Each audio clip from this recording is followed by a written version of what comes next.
I'm really excited to be here today to talk to you about the deep sea.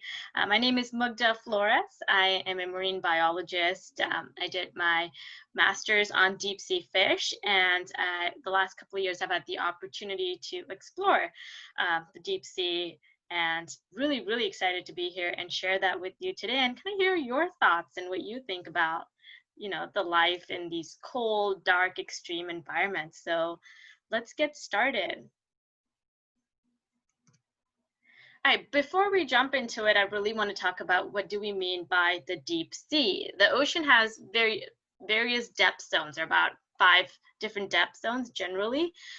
Most of the times when we go snorkeling and diving, we're hanging out in the topmost zone called the epipelagic zone, or the sunlight zone.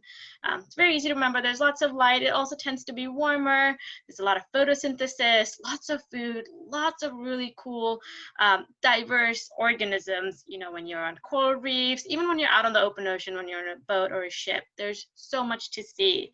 Once you start sinking, diving in, getting deeper, you get into the twilight zone, the mesopelagic zone. Here the light starts to disappear at about 1,000 meters. So the sunlight zone is up to 200 meters, and then you get deeper, you go up to 1,000 meters. That's when you have the twilight zone.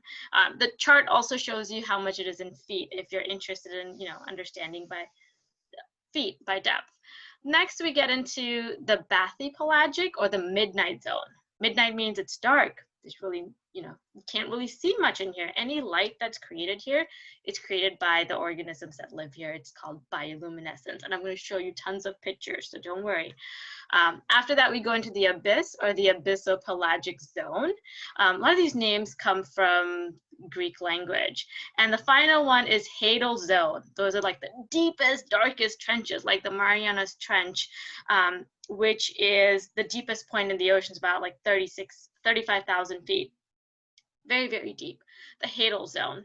So we are going to mostly be focusing on the midnight zone, the abyss, and the Hadal zone. So we're going to be in the 1,000 meters to 11,000 meter range. And I'm going to talk to you a lot about the kinds of things that you're going to see on the continental slope, the continental rise, and the ocean floor. The things that kind of live on the bottom of the ocean, not so much in the water column. That will be a talk for another day. All right, so when you think of the deep sea, really what comes to mind? I would love you to write in the chat, one word or, a short phrase. What do you really think about when you hear the deep sea?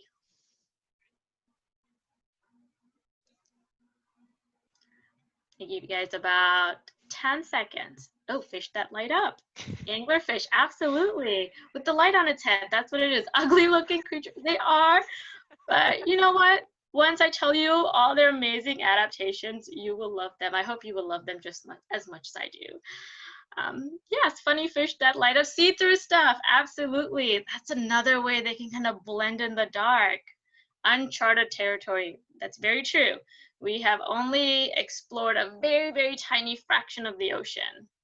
Bioluminescent creatures and a lot of pressure. You know what, I'm really happy to see this, because in our world and with humans and their very creative imaginations, a lot of the times people, or in the media, or you'll see in movies, there are some pretty outlandish creatures that live on the ocean floor. For example, Davy Jones, or Godzilla, or whatever the monster is at the bottom of the screen. I'm not sure. That's what in movies and in TV shows, you'll see those kinds of really monstrous creatures, but not true. That is not what we see, and you guys are right. What you're talking about, see-through stuff, funny fish that light up, kind of ugly fish, that's what we see, and it's all thanks to science. Science has come to the rescue and has helped us really explore the ocean floor and get a better understanding of what lies on our ocean floors. So I want to tell you a brief history of ocean exploration, where it all really started. Back in the 1840s, a gentleman called Edward Forbes was dredging. He had a team of people dredging in the Mediterranean Sea. And as they were dredging up for the port, they realized he realized there wasn't really much life being dredged up below 600 meters. So he kind of made the observation that nothing really lives below 600 meters. And then in 1876, there was a Royal Navy ship, the Challenger, that started trawling the ocean floor and discovered a lot of new species, like 2,000 or so more new species. And honestly, even to this day, we're always finding new stuff because we haven't explored much of the ocean floor. In the 50s, there was a Danish expedition that recovered organisms from like 10,000 meters. That's almost as deep as Mariana's Trench, which is really incredible. This was in the 50s. So it was still pretty recent, and it wasn't too long ago. In the 60s is when scientists started documenting and describing these organisms. However, we hadn't really been to the ocean floor yet. We were still documenting things that were being pulled up by trawls or being dredged up and making observations based on whatever came up to the surface, whatever was caught in those nets. It wasn't until 1977 that scientists at the Woods Hole Oceanographic Institute, that's what WHOI or WHOI stands for, they discovered hydrothermal vents for the first time right off the coast of the Galapagos. They were a little bit to the west of Ecuador and northeast of the Galapagos Islands in a region called the Galapagos Rift. So what were they really trying to do there in 1977, and what kind of technology did they have? Well, here is a photo from, that's what we're going to focus on. Here's a photo from 1977. Here you can see on the left, you can see the scientists. This is a very old photo from the 70s, so it's black and white. But they were in the Galapagos Rift to look for hydrothermal vents. They wanted to take pictures of hot water bubbling up from the ocean floor. What happened was, basically you've got water that seeps down into the ocean floor, and as you can see in the picture on the right, it gets warmed up. As it gets closer to the Earth's core, it gets warmer and warmer because of the magma and the lava that's down there. And when it gets really hot, it pushes upwards and bubbles out through the crust of the Earth, which is still in the ocean, as you can see. And when it bubbles out, it hits almost freezing cold water. Water at the bottom of the ocean is really, really cold. So when they combine, when the hot water comes in contact with cold water, it creates almost like a smoke-like texture, and they're called, depending on the color of the smoke or the steam, they're called black or white smokers. And that's what they were looking for. And they had these really cool underwater robot called Alvin. So they're using, it's called a submersible. They sent Alvin to the ocean floor with a camera, and they were taking photos. And then they had to retrieve the camera and process those photos. And they found something that was highly unexpected. Up until this point, we honestly thought that the ocean floor was a desert. There wasn't a whole lot down there because of what Edward Forbes said back in the 1800s. However, when they started developing the photographs of around that hydrothermal vent, they observed there was something else going on. And this is a conversation. They observed an anomaly, and this was a conversation between John Corliss and his graduate student. John Corliss said, "Isn't the ocean supposed to be a desert?" And the student was like, "Yeah, yes, that's what it is." And then he's like, "Well, there's all these animals down here." And like, what animals are down there? Once they developed those photographs, these are the animals that they found at 2,500 meters, right next to a hydrothermal vent that was supposed to be a desert landscape, and they were just stunned. They also did not have any biologists on board, which makes me really sad because the biologists may have been able to characterize some of these things a little bit better. We also tend to call living creatures organisms because it's not just big animals. You might also have tiny little bacteria and like tiny microorganisms. So what they found was amazing. Their camera system called Angus, acoustically navigated geophysical underwater system.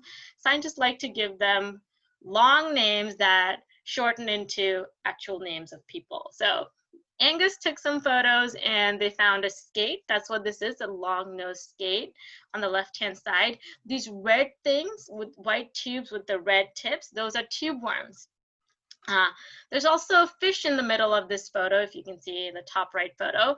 They called it the pink fish. However, now we know that the pink fish belongs to a group of fish called the snailfish.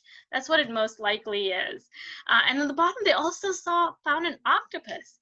How incredible, an octopus at 2,500 meters, which is about 7,000, give or take, around that feet. So pretty deep, right? That's where they found, or actually almost close to 8,000 feet. So they found an octopus there. So these are all amazing. Basically, they found this really incredible alien landscape, 8,250 feet, where we did not expect there to be any life. And they found it just bursting, like the seafloor was thriving with life, right? These tube worms, the tube worms were getting food from the bacteria that were making, that were using the hot water and some of the salts and metals coming out of that hot water. They were using it to make food.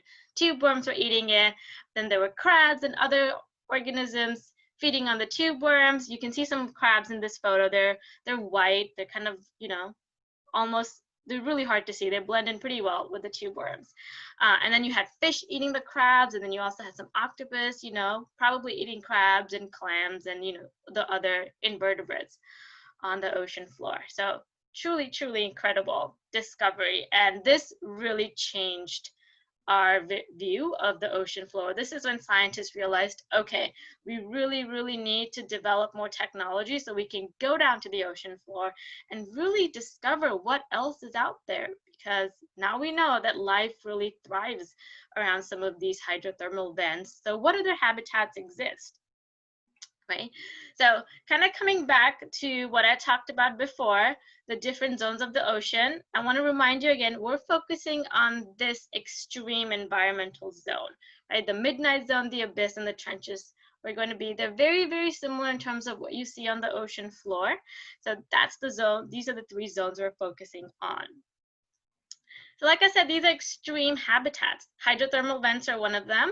This is where the hot water comes bubbling out of the Earth's crust, and when it meets cold water, depending on the metal that's in the Earth, it can be kind of whitish plumes or black, so they're called black smokers or white smokers. You also have something called cold seeps. That's slightly cooler water that just bubbles out, and this is extremely diverse habitat. It's a little bit more stable than those hydrothermal vents, because hydrothermal vents can get really hot, like 400 degrees Celsius, super hot. You do not want to be in water that's that hot. But cold seeps are a little bit better. It's almost like bath water, like for us. So a lot more organisms can live there. You can see in the picture on the top right, there's some sea anemones. There are probably some brittle stars on the ocean floor, but you see a lot more things then. You also have other underwater features where animals thrive. They're called seamounts. Seamounts are basically underwater mountains. So if you imagine a mountain on land and now just picture that underwater, that's a seamount. And you also have canyons. So along the seamounts, as a seamount, as you move towards the bottom of the ocean floor, and in between two seamounts, you'll have canyons. Kind of like imagine the Grand Canyon on land. That's sort of what you'll see underwater too. In fact, behind me, my virtual background is the slope of a seamount with a cold steep, so hydrothermal vent with cooler water bubbling out of it. And then you also have these really weird habitats. We don't know a whole lot about them. They're called brine pools, but brine pools are kind of like, imagine the Dead Sea, but at the bottom of the ocean. Brine pools are areas where there's just so much salt on the ocean floor that it forms like this really dense, salty water area. And it kind of looks like a pool by itself on the ocean floor. It's really weird. And when scientists try to send their underwater robots or submersibles into these brine pools, they can't really get too deep down because it's salt water, so it pushes everything to the surface. So we are yet to understand. It looks like a very alien landscape, and we're still learning more and more about this. All right, so some of the characteristics of these extreme habitats, because it's at the bottom of the ocean floor, it can range from like 1,000 meters to 11,000, right? So we're going from about 3,000 feet to all the way to 36,000 feet. So these habitats have a lot of pressure. Organisms that live down here, they have a lot of water pressure acting on them. It's almost crushing.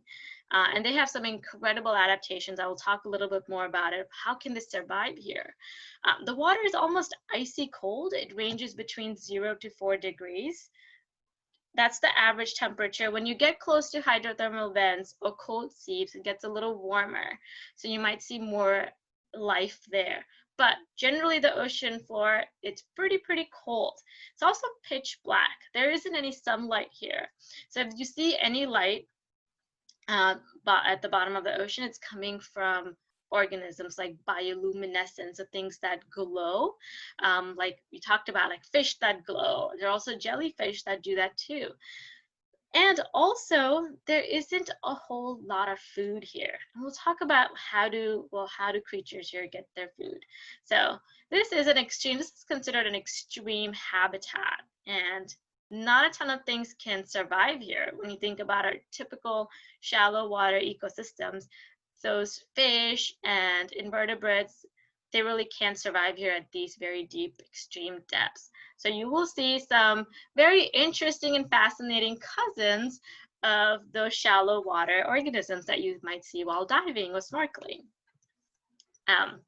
So here is, I want to show you a quick video of a hydrothermal vent that was discovered last year off the coast of California and Oregon.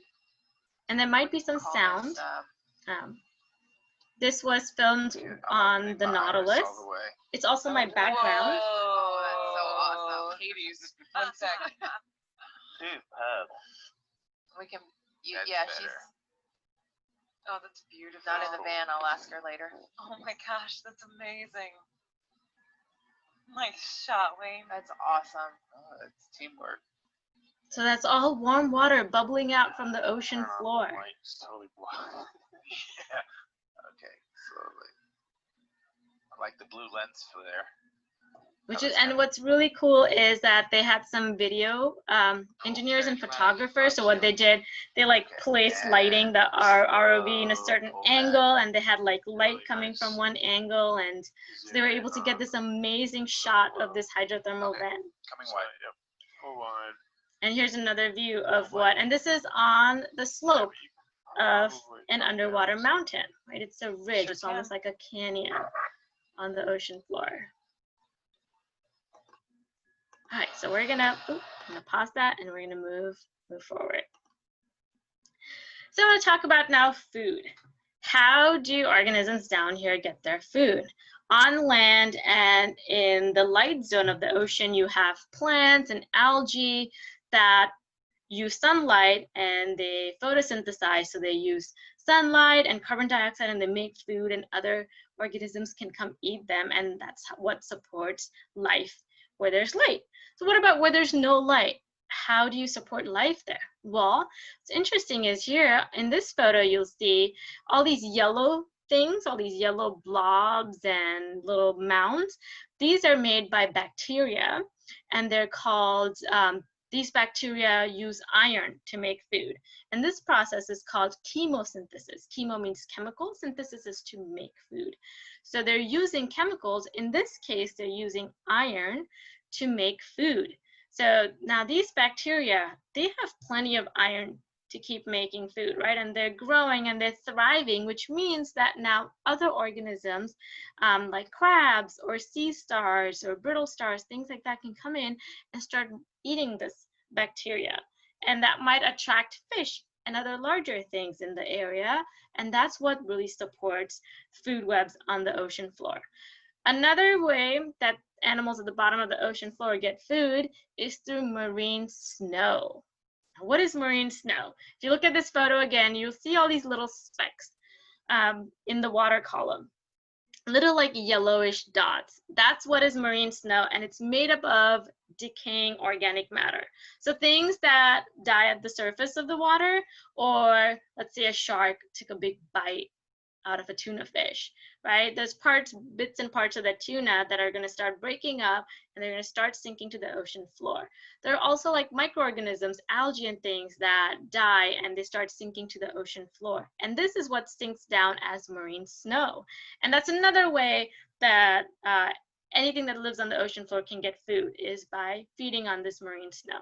That's what a lot of them do. And then there's also a way to kind of like with what we're doing during the pandemic with bulk shopping is this is kind of like the deep sea version of bulk shopping, is whale fall. A whale fall occurs when a whale, and this is natural and naturally, you know, dies. And when the whale dies, it sinks to the ocean floor, and this ends up feeding almost an entire like mini ecosystem for months, depending on the size of the whale. It could be 4 to 6 months or even longer. In this picture, this was a whale fall that we discovered last year off the coast of California. And this was a pretty fresh whale fall, because in the picture, if you see, you can see the baleen. Baleen is the part of the jaw of the whale. Like some of the whales are filter feeders. We don't know which baleen whale this is, but you can look at it that it was pretty, you know, it died pretty recently, just within a few months, and you can already see all the critters around it, all the creatures. There's octopus, there are some fish, these are called rat-tailed fishes. When we zoomed in, when we took the robots down there and kind of zoomed in, we also saw lots of crabs and squat lobsters, and I'll show you some photos of what those look like. But this can provide food for a habitat for a long, long time, because once the fish and the crabs and all clean all the meat off the whale, then you have worms that come in and they start feeding on the bones. So it like completely breaks down the whale and becomes part of this, eventually will become part of the ocean floor. But it feeds a lot of different organisms, large and small, for a long time. And then here's just a poster that shows you the diversity of life that can thrive on the ocean floor, right? Food, and all their food sources come from those chemosynthetic bacteria, comes from marine snow that now attracts other smaller organisms that some of these larger organisms can feed on. And then whale fall, or anything really large that dies and falls to the ocean floor. That's another way that a lot of these organisms get their food. And you can see there's some incredible diversity. There's some really creepy looking fish. There's the anglerfish with the light. There are also some really cool jellies and also really cool octopuses or octopods. That's the plural of octopus. Lots of different like shrimp and eel-like fish. So this poster is just a very, very small snapshot into what you see on the ocean floor. And now I'm going to show you some different kinds of organisms and some of their adaptations. One of the things that we see off the coast of California, I'm going to focus on biodiversity and deep sea life off the coast of California. That's where I've spent my time doing research. I don't know if my dog is barking right now, so I apologize. You might hear my dogs from time to time, but just ignore them. It's just background noise. Oh gosh, here we go. I'm sorry. But we're going to talk about sponges. They're very delicate. They have these, some of them have like these really beautiful ruffle-like structures, and some of them look like the size of dinner plates. They're just round and flat. And honestly, we don't know a whole lot about them. Even the sponge scientist that I was on this expedition with looked at some of these sponges and said she had no idea. And she's been studying them for decades. So that's what's really exciting about deep sea exploration, is that a lot of times you don't know what it is. And so you know, usually take a tiny little sample, and then you can look at the DNA and really get a better idea of what this species could be. And a lot of times it's something new. For example, the one in the top right box, that one, it's like a ruffly sponge. They think that that might be a new species of sponge because scientists hadn't seen something like that before. It's really, really exciting. I also have some very incredible corals. They look different from what they look in shallow water. You have really, really common deep sea corals called black corals. They're the biggest picture here on this slide. That's a black coral. It looks like it's all branching out. And the reason it's called a black coral is because on the left-hand side, there's a zoomed in photo, and you can see the black branch. It gets its name from those black branches. It's all of its branches are black in color. And this is an endangered species, so it's protected. We don't try to break it or harvest it. We leave it alone. And these corals are massive. They can be like 6 to 10 feet tall. They're really, really big, and it's a colony. You also have other deep sea corals called bamboo corals, like the one on the top right. It's kind of white in color. And then related to corals, you also have sea jellies. I've got just two representatives of like a really, really large, diverse group of jellies. One of them is called Deepstaria, the one in the middle, and the one on the bottom, that one was discovered recently. I think it's Halitrophes or Halitrophes. I might be mispronouncing that. I will have to look into that. But this one is an example of bioluminescence. This one is glowing, and it looks, to me, it really looks like fireworks on the ocean floor, because some of these jellies are really, really incredible. And almost like 4th of July fireworks, if you see, it's kind of like pink and red and blue. It's really, really cool. And I'm going to show you a quick video of this Deepstaria jelly. What? It's got some commentary too. What is Whoa, it? what is that? Oh, my What? Lord. Okay. What have we found? Can I turn on the lasers? Like eyes on a So the lasers help scientists determine the size. It doesn't hurt the animal. It just helps us figure out the size. Maybe it's a ctenophore. We're just looking down. It's Deepstaria jelly. You think that's a Deepstaria Oh. enigmatica? Deepstaria. Oh. Okay. Thank you, Lee. And it's a shape-shifting jelly. It can shape, it can like flatten itself, turn into a big ball. It's engulfing. Eat her. It's coming. Good lens, huh? Wow. Isn't that just Yeah. cool? The jelly is like, sorry about your dome, Brennan. They're filming it They look like this, right? using They're an all kind of underwater bugged out. You robot can that see has shine really through high it. definition Wow. cameras. Look at that. Just look at it. Frustrating. It's very soothing, and it's just shape-shifting, and it's nailed it, just guys. floating in the water. It's Nice work, really, Aaron. really incredible. Yeah. This is definitely a highlight. Yeah, bioluminescence. All right. Oh, moving forward. There are also some really beautiful anemones. One of my favorite ones I'm going to focus on are the two smaller ones. They're called pom-pom anemones. Anybody know why? Why do you think they might be pom-pom? What do they look like? They look exactly like, and feel free to talk in chat, but they look exactly like pom-poms that cheerleaders would use. So scientists, sometimes when they don't have names for things, they will name them things like what it looks like. For example, a pom-pom, And notice here now, here's an example of adaptations, their colors. A lot of deep sea organisms are red, orange, pink, because that's a color that disappears very quickly in the water. So when you get to a dark environment, it helps them blend into the dark environment. Some of them are also transparent or translucent, like the Deepstaria, the video you just saw. And then here are echinoderms. I know you learned about invertebrates a couple weeks ago. So these are deep sea cousins of some of the invertebrates that you would see on a coral reef. You've got basket stars on the left-hand side. Those are the ones that have unfurled and opened up. Above them are these feathery things called crinoids. On the right-hand side at the very top, it's my favorite. It's a cousin of the sea cucumber, and it's called a sea pig. That's what scientists, that's the common name, but that's what they decided to name it. It's a sea pig. There are various species of sea pigs, and it's really hard to tell unless you collect them, bring them to the surface, and observe them.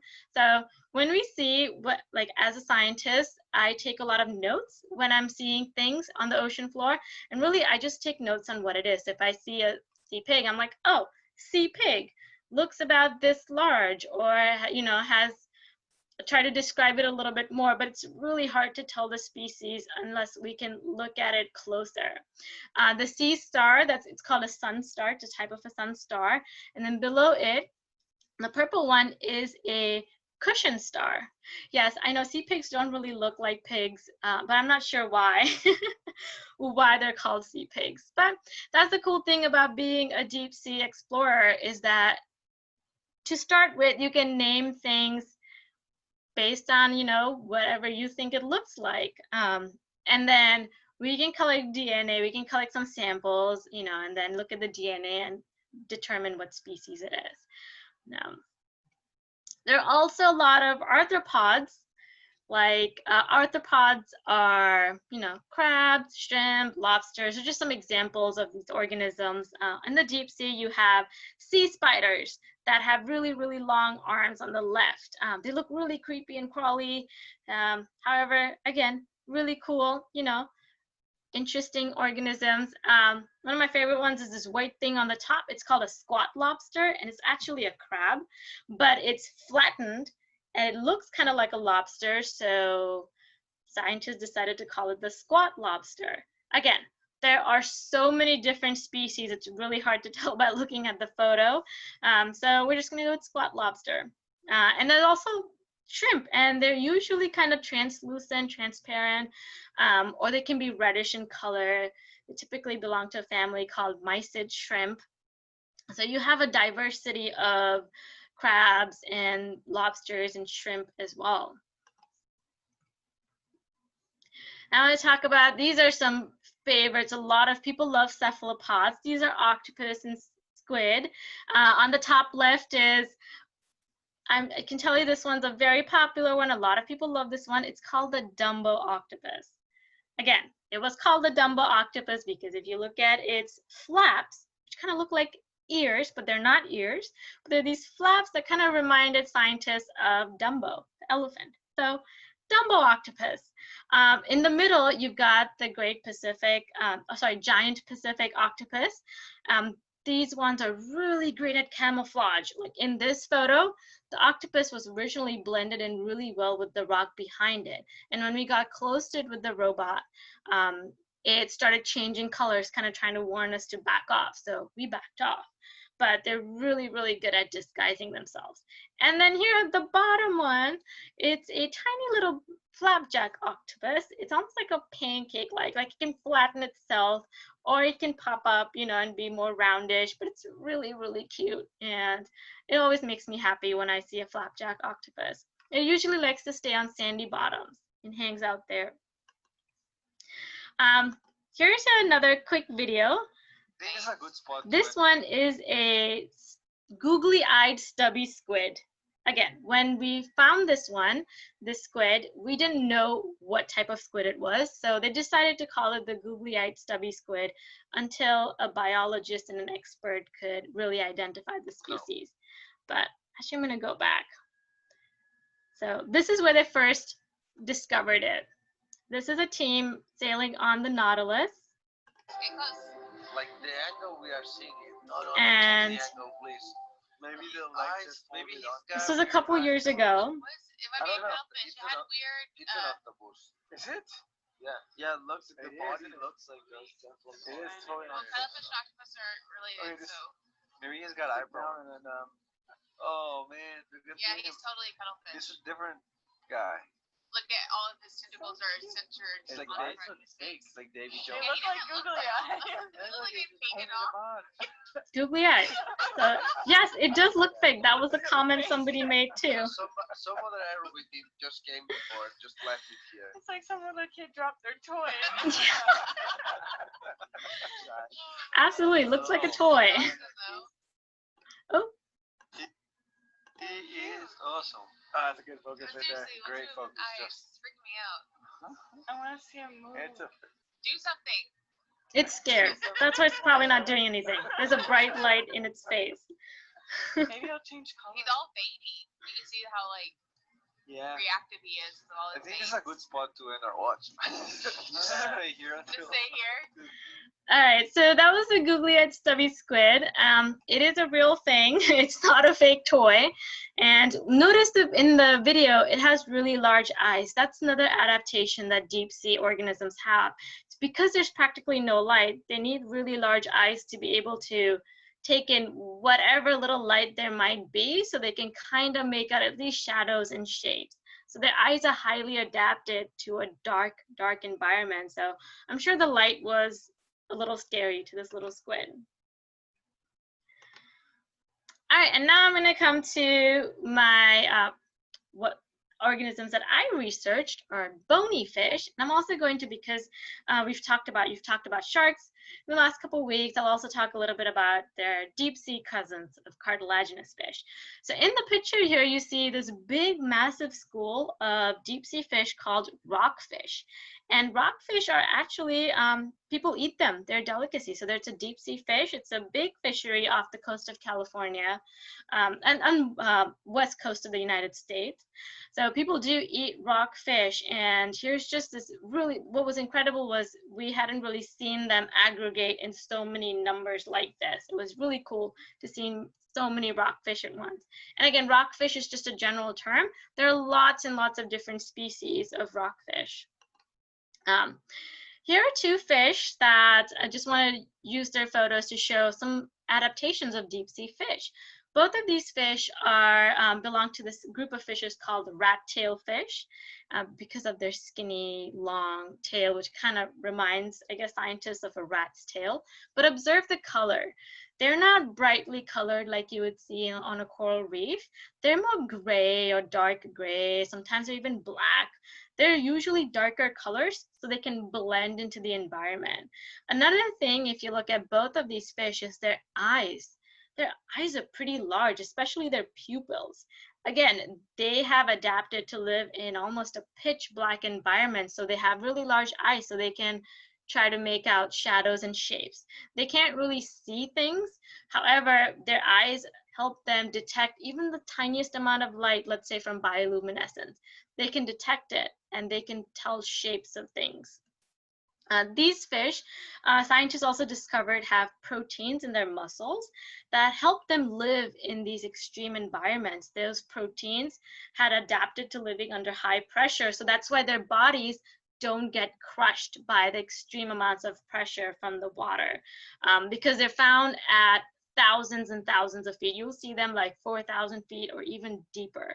So it's really incredible that they have these proteins so that their bodies don't get crushed and their bones don't get crushed. Here's another quick video. This one's a gulper eel. Another adaptation of deep sea fish is that they have really large jaws. Some of them do, that they can just swallow things whole. And I'm going to show you what I mean in this video. So let's skip forward to, here it is. This is a gulper eel. It was at about 1,000 or 1,100 feet. Defensive. In the water column. That's a fish? What? I don't know. What? Wow. Looks like it. Is it engorged or is it like that? Is it mad? Yeah. Can't you? Is it just? It's probably mad. Oh my god. Look at that. Oh my Wow. goodness. Oh my god. It's kind of like googly eyes. I think he ate too much. Yeah. He's full. Wow. Wow. We really ticked him off. Uh-oh. That's Oh. What? That's like the gill, aren't you? I have a gill. Some kind of. What is Whoa. it? Wow. It just got so big. It's all better.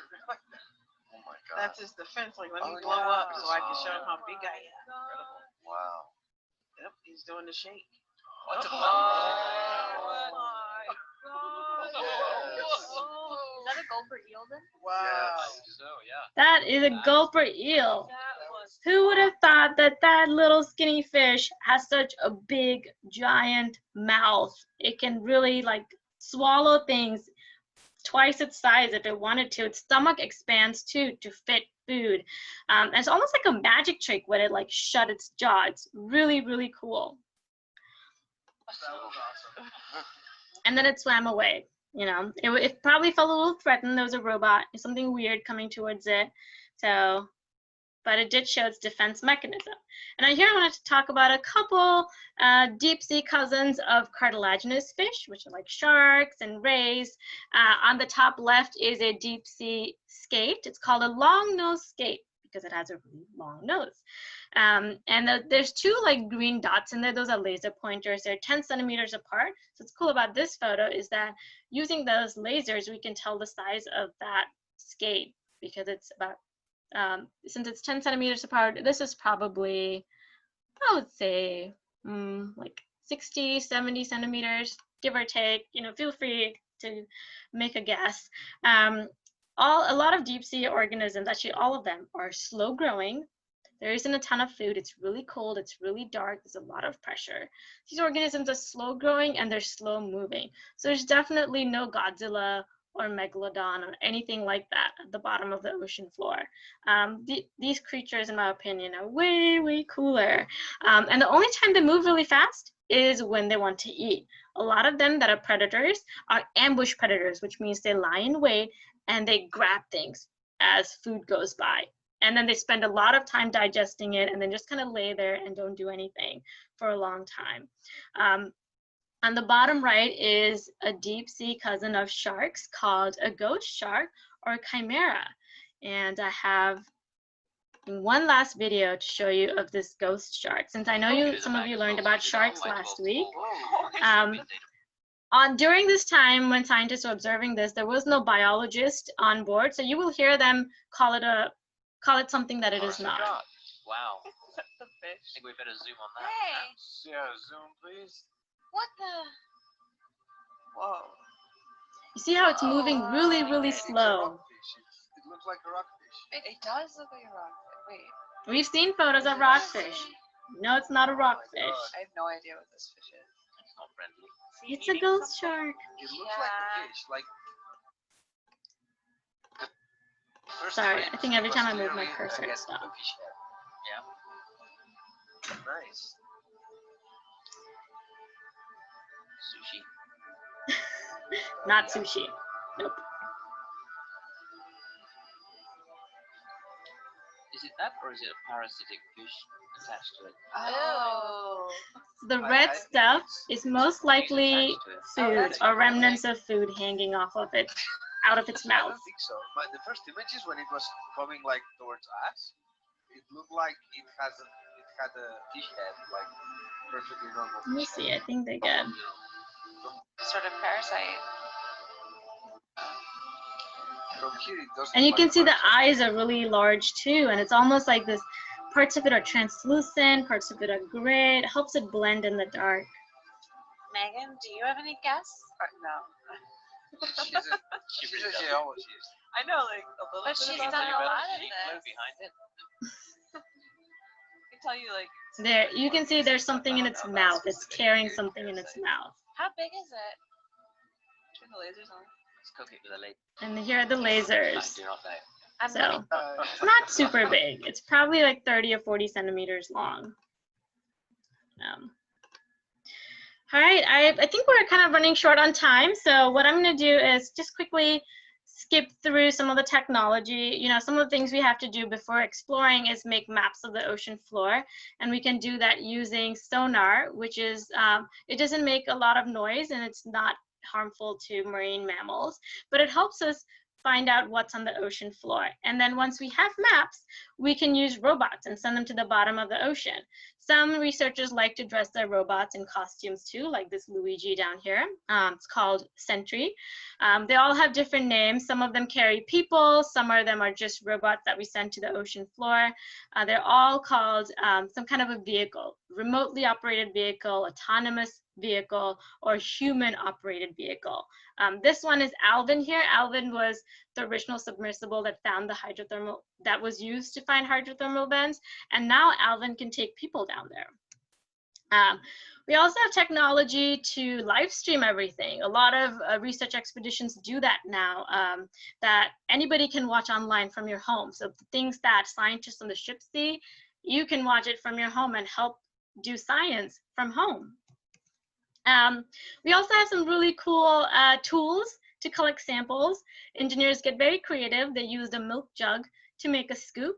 very basic, but very effective, collecting some clams at like around 6,000 feet. There's also the toilet brush of science, which is really popular on the ship that I've been on.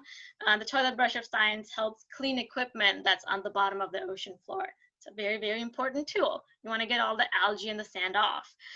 There are also some very cool high-tech technology as well. Not all of it is toilet brushes and milk jugs.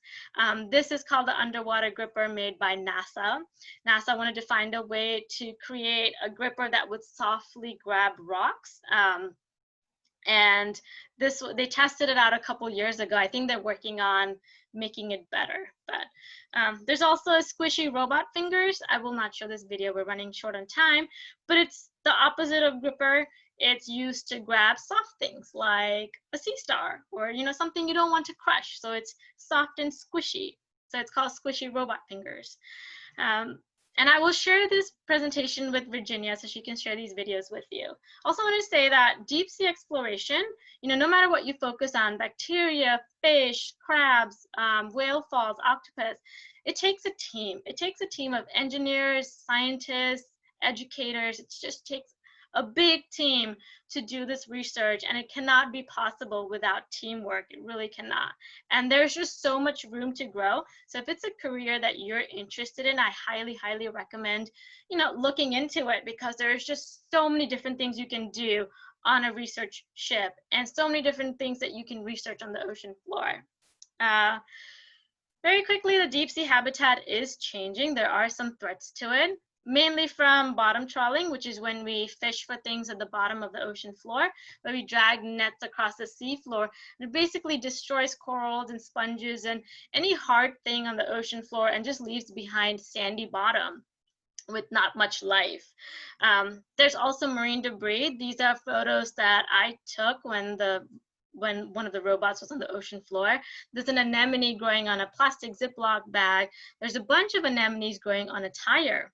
And this was at about like 6,000 or 7,000 feet. So it's pretty deep. This is almost like the stuff of nightmares. It's deep sea mining, and it is happening. They use these massive, massive machines to mine hydrothermal vents. And hydrothermal vents are extremely, like the one behind me, very sensitive habitats. We haven't discovered. We've only, we have maps of 20% of the ocean, and we've probably only explored, like taken cameras down and explored like a very, very small amount, probably 5% or less. So it's a little bit alarming that people are already mining the deep sea and taking out rare metals that we use in our electronics, and because there's such a high demand for electronics. So we could permanently change the deep sea before we even really get to explore all of it. And that's something to think about. So I want to wrap up today's talk by just helping you with some of the things that you can do and how you can get involved. Like you can reduce your waste, you can support sustainable fisheries. And that brings me into the talk on Thursday. Katie O'Donnell, an amazing Broadreach instructor, will be talking about sustainable fisheries and fisheries in general, and you'll learn more about it, during her talk. So please attend that and learn about how you can make good choices for healthier oceans. And then you can learn more. Here are some Instagram accounts that you can follow if you want to learn more about the deep sea. Again, I will send this presentation to Virginia, so she'll have a copy of it, so you can kind of read, all the information that was on here. And with that, I'm going to wrap it up, and I'd like to open it up for any questions. I think we have a few minutes. I know I've thrown a lot of information at you, and I would love to, hear any questions or comments that you have. And I'll be looking at the chat, so if you have any questions, I do see some comments. Megan asked if I could talk more about my work on the Nautilus. Yeah, I had two different jobs. The first year I was a communicator, so I was an educator. We did a lot of live streams. The Nautilus shows everything is live streamed, so I provided the commentary, and I talked to the scientists. It's almost like the commentary that you heard on those videos. That facilitated by educators like myself. And then last year I got to return as part of the science team, where I was a little bit quieter and I was just taking a ton of notes about things that we were seeing on the ocean floor. Like in this picture, you've got a flapjack octopus and a rockfish. They almost look like they're hugging, but they're not. But it looks like it. It's really cute.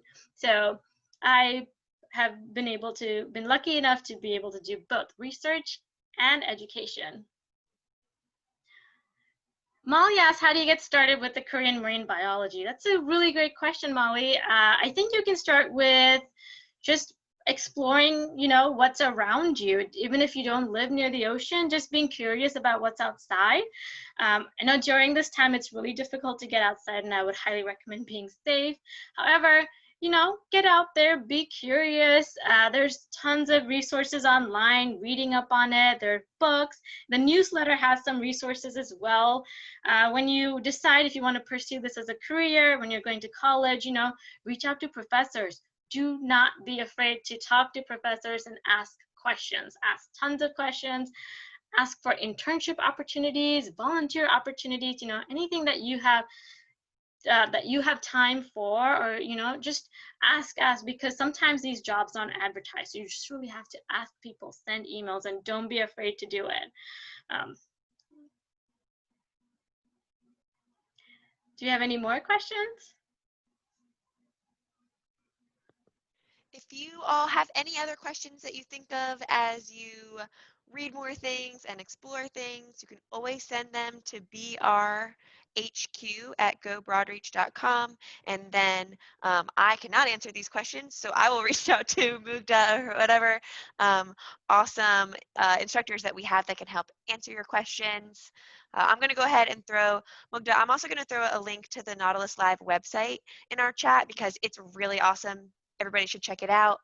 As well as a link to Katie's presentation on Thursday to sign up. And then if you're not already getting our newsletters, you can sign up there as well.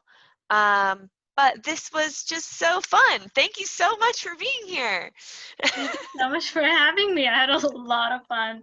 I really appreciate everyone being here today and letting me talk your ear off about the deep sea. Oh, well, thanks, everybody. I'm going to close down the meeting in just a minute. If you have any other questions, throw them in the chat real quick. But then this is also recorded, so you can look for it in Monday's newsletter. Thanks. Thank you, everyone.